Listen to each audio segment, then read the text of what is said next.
and welcome to the second one of our casual monthly updates.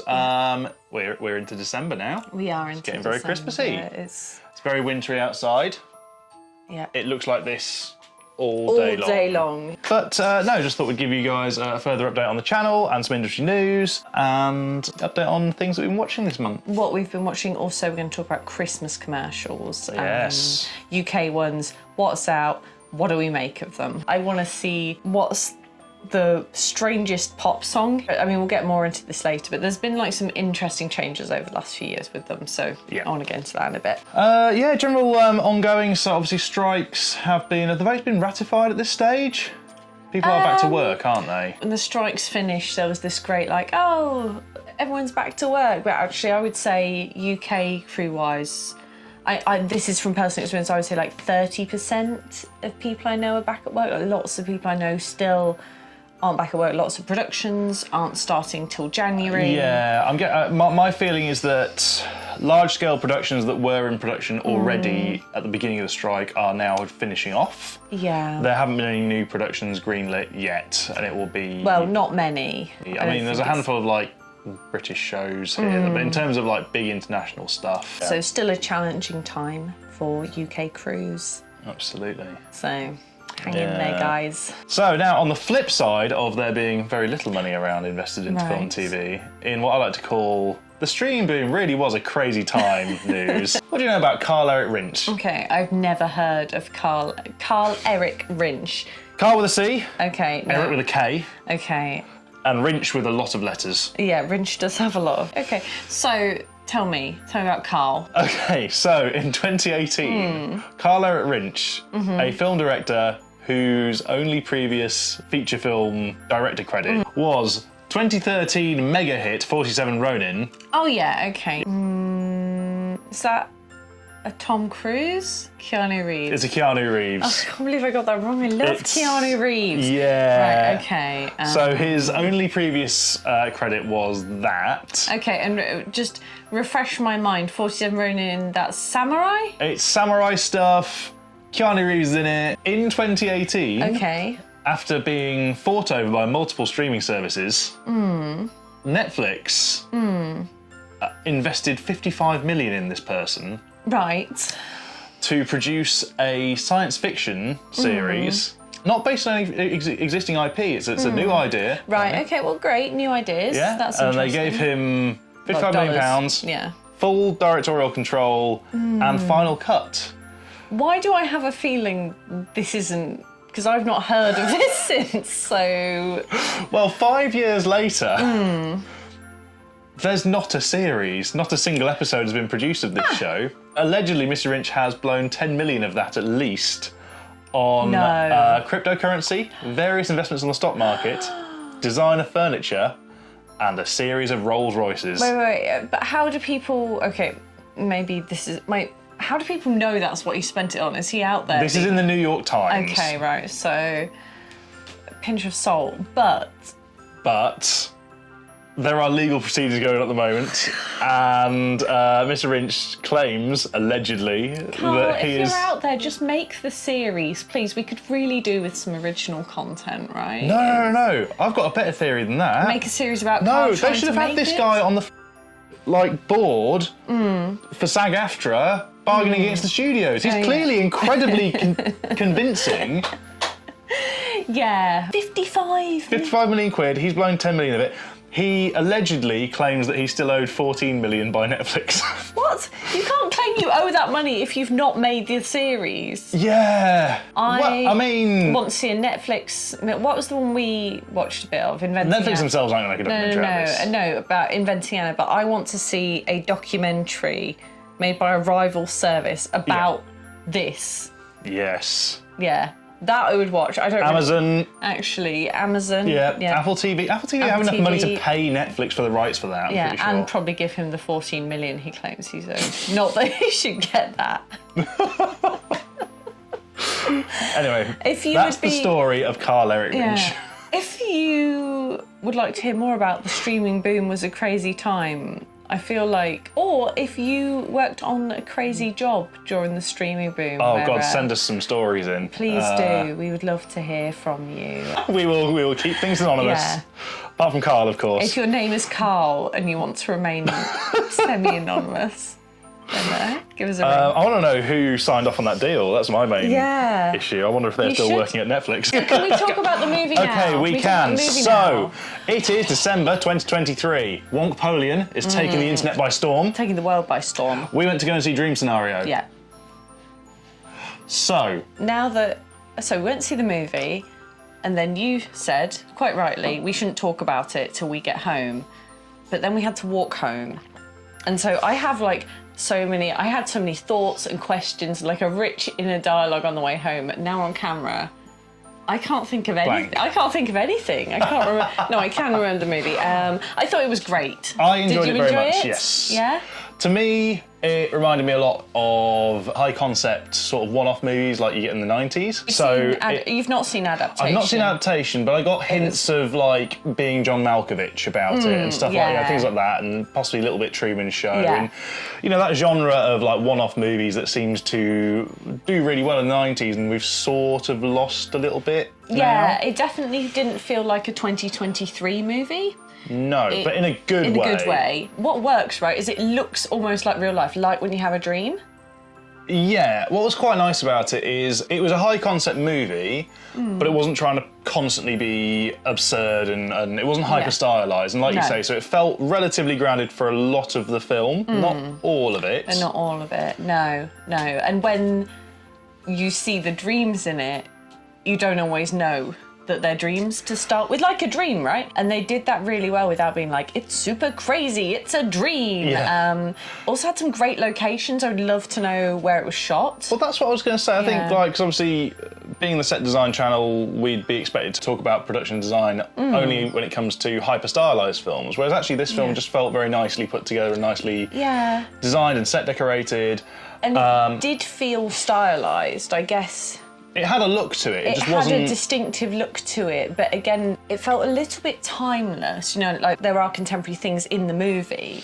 Yeah. But it still felt quite scary at points. Like there were points where I was like watching through my fingers, you know, for a number of reasons. There's some effective filmmaking for sure. I think some of the nightmare sequences, there's some good horror filmmaking in there, and at the same time there's some great, like, excruciating cringe sequences which worked really well as well. I mean, Nic Cage himself was amazing in it. He was, as ever, but he wasn't being... There's a couple of moments of full Nic Cage. Have you ever had a dream about Nic Cage? Every night. Did you write the movie? Get that quiet. I thought what was quite nice about the film, again, going back to the high concept, 90s style one-off movies, is there's a lot of really effective use of location throughout the film. And it looks like they shot most of it, if not all of it, on location. I'd love to know where the college or the university he teaches at is. There's a great use of space being very oppressive. Yes.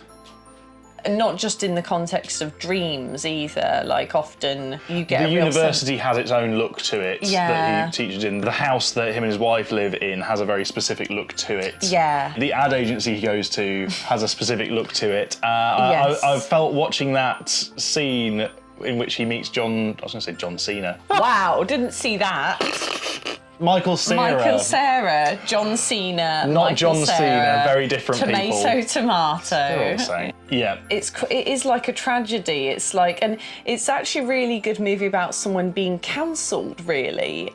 And well, because he plays a character with a desire, and his desire is to be respected for his work, and he gets given this opportunity that he could elaborate on if he took the opportunity, but instead he leaves everything to chance and acts in a reactive manner rather than a proactive manner. And also well done to Zosha McKenzie, production designer, and her team. Yeah, it looked great. Yes.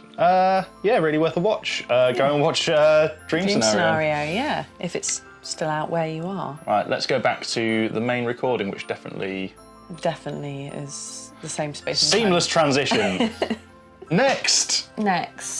Christmas ad season. Christmas ad time. It is absolutely Christmas ad season. Shall we watch some Christmas adverts? We should do. Now, just before we watch them, what are you dreading? Excited for? Which is your usual fave? Do you have one? I'm always looking forward to see like the John Lewis one, because that's always the big one that everyone looks forward to, and it's a bit of an institution at this stage. Yes. Ones I'm dreading are emotional blackmail social media ones by Facebook. So specifically Facebook. Yeah, Facebook's Facebook can get in a bin. Okay. I'm personally looking forward to John Lewis, because that used to be for a while my bread and butter, doing their Christmas. You always film them in the summer and when it's really, really, really, really hot, and then you forget you worked on it for 6 months and it comes out at Christmas, which is a very nice surprise. So yeah, it'll be interesting to see, and that was a while ago. And then supermarket ones are always fun, because we've both done our fair share of supermarket Christmas Unless ads, that blooming carrot. I'm not a fan of the carrot. So, we're going to watch some adverts now. High street stores and department stores. What was your take home? We saw Jean Louis. M&S. M&S. We saw JD Sports. JD Sports. TK Maxx. Oh yeah. And Argos. Argos as well. What was your thoughts? John Lewis one? That was it's the favourite. Yeah. As somebody who has tried to, is currently killing a Venus flytrap unwittingly. We'll get a photo. Yeah, if I could get a perfect Christmas tree in a box and it turned out to be that massive instead of a Christmas tree, I would love it. Obviously riffing a little bit on the Little Shop of Horrors Little Shop of Horrors thing. Yeah, I thought it was great. I thought it was a really neat idea. In contrast, the M&S one, Ooh, to me that felt like a group of ad execs throwing ideas out that they think are trending. Hannah Waddingham seems lovely. She's a great actress, but you know, she's obviously quite popular at the moment. But tell you what, it felt a lot more on brand. The John Lewis one, I didn't really get like much of a John Lewis-y feel, but the M&S one did look M&S. Like, you got the quality, you got the look to it. You got the look which to when it. you work on the sets and the styling, you know, the M&S one, I was like, I know this is an M&S Christmas ad. Yeah. Like, you know when people are like, oh, you know you've heard of Elf on a Shelf. No, I haven't heard of Elf on a Shelf. I hadn't until about 3 years ago. What is it? What is it? What do you want, elves? It's like Black Friday. It just turned up in the UK one day, and you're not getting rid of it. A bit more worried about the elves than I am Black Friday. The Argos one was kind of like, they've got these regular characters in it, like the CGI doll and the dinosaur. And the So it was a skit with them. Didn't feel like a specific Christmas ad. It showed the products, you know, which is what these ads are mostly designed to do. So JD Sports. Sorry, we are very much in cash-strapped Britain. You know what? At the moment, but the JD Sports one. I mean, because you do have the bag. I remember being at school and having the bag. It might not have been a JD Sports bag, but that style of like the drawstring, I was like, yeah, that was my sports bag. I didn't have a sports bag. Yeah, well, no, I didn't have a sports bag. I had Not a millionaire. I think it was great, apart from the bit on the horse. Yeah. What's that about? Was he on the saddle on that horse? I don't know if he was. I think he was like barebacking it. Yeah. That's painful. A lot of them seem to have like varying degrees of cash-strapped Britain representation. Like, there was obviously a JD Sports one seems to take place a lot in council estates and down alleyways. Yeah. Then slightly less extreme than that was the John Lewis one, where they just have a ropey old kitchen from the 70s. And then I didn't clock that, actually. the styling of the set's all a bit like, you know, it's not in like super sleek, white clean houses. No, whereas they used to very much be in the John Lewis style house with the John Lewis style furnishings, and they've toned that down a bit. Yeah, I think they're trying to gain popularity back in Middle England at the moment. And then, of course, the briefest bit of cash-strapped Britain was in the M&S one, where they had the gag where instead of a fairy on top of the tree, they had an old used toilet roll. Yeah. So, I mean, it seems to be an ongoing theme at the moment. I mean, given artery topper, which you can flash up here, Ding. yeah, I think that's not too Ding. inaccurate. You could put it everywhere. I love it. It's my favourite. TK Maxx. TK Maxx, that's the thing, you say John Lewis was your favourite. No, TK Maxx was your favourite because you laughed straight away because you love ducks. I do as like soon as those ducks came out, you were like... Also a hedgehog with a hat on. I know, yeah, that Pretty was good. great. That was very good, yeah. And I liked the idea behind that. I liked the Shaun the Sheep style farmyard as well. Yeah, which was, yeah, it was sweet, wasn't it? It was like pretty simple but entertaining. effective. It felt like the most like, you know, boop, here you go. Yeah, Christmas ad. cold and miserable. cheer up. It's the man with the hats on. Yeah, exactly. Next, supermarkets. Supermarket. I feel like I've just witnessed a lot of stuff. Yeah.